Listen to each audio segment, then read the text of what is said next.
ये कहानी है दो गरीब बच्चों की। उनके माता पिता का साया बचपन में ही उनके सिर से उठ गया था।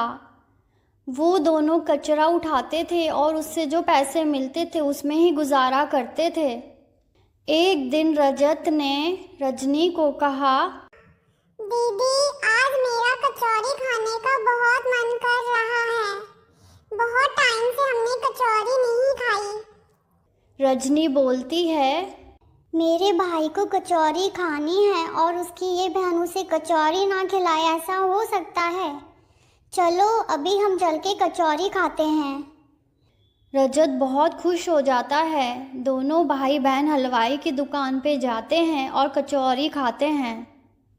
रजनी के पास सब खाने के पैसे नहीं बचते, क्योंकि जो भी पैसे होते हैं उससे दोनों भाई बहनों ने कचौरी खा ली होती है और रात को डिनर के टाइम दोनों भूखे ही सो जाते हैं।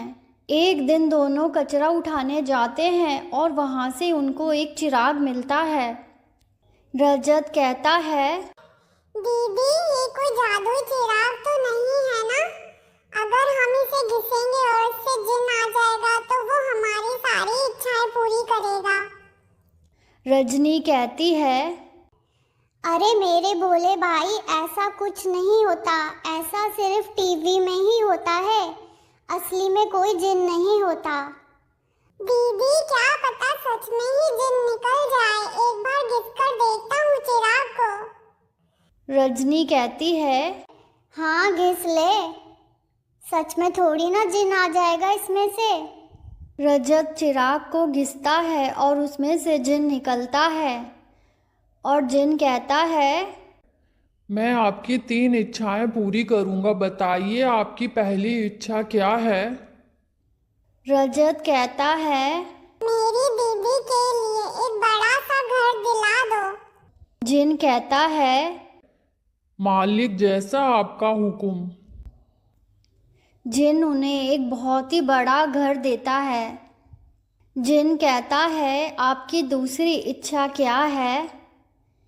रजत कहता है, हमने बहुत सालों से अच्छा खाना नहीं खाया, तो हमारे लिए एक अच्छा शेफ ला दो जो हमें बहुत ही बढ़िया बढ़िया पकवान खिलाता रहे।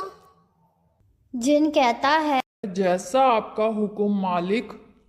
अब रजत सोचने लगता है कि तीसरी और आखिरी चीज वो क्या मांगे। उसकी बहन रजनी बोलती है, भाई, सोच समझ कर ही चीज मांगना।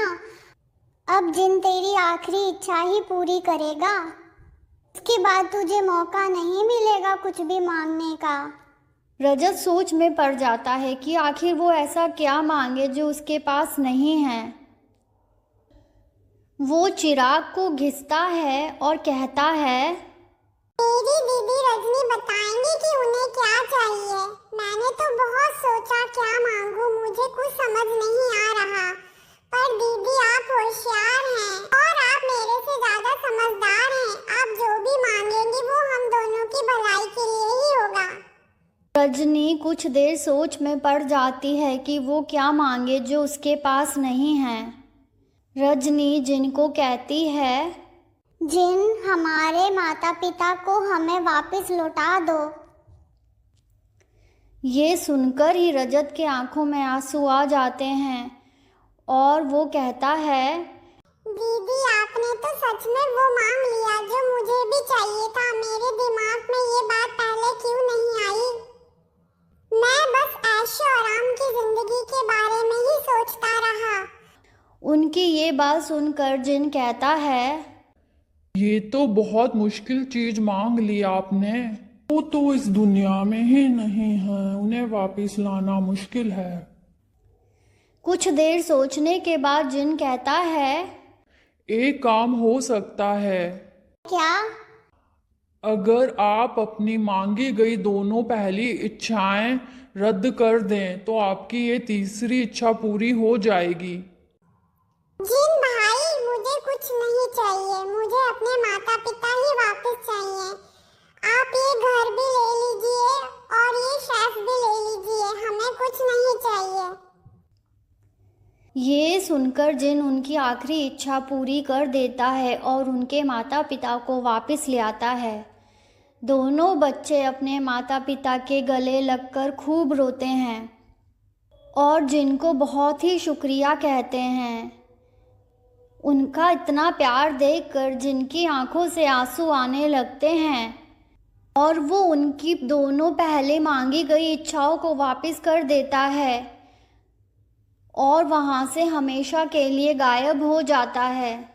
इस कहानी से हमें ये सबक मिलता है कि जीवन में माता पिता से ज़्यादा ज़रूरी चीज़ कोई नहीं होती। हमें हमेशा ही अपने माता पिता की कद्र करनी चाहिए। इसी तरह की रोचक और मनोरंजक कहानियाँ देखने के लिए हमारे चैनल को सब्सक्राइब कीजिए और बेल आइकन का बटन भी दबा दीजिए ताकि आने वाली हर कहानी आप तक पहुंच सके।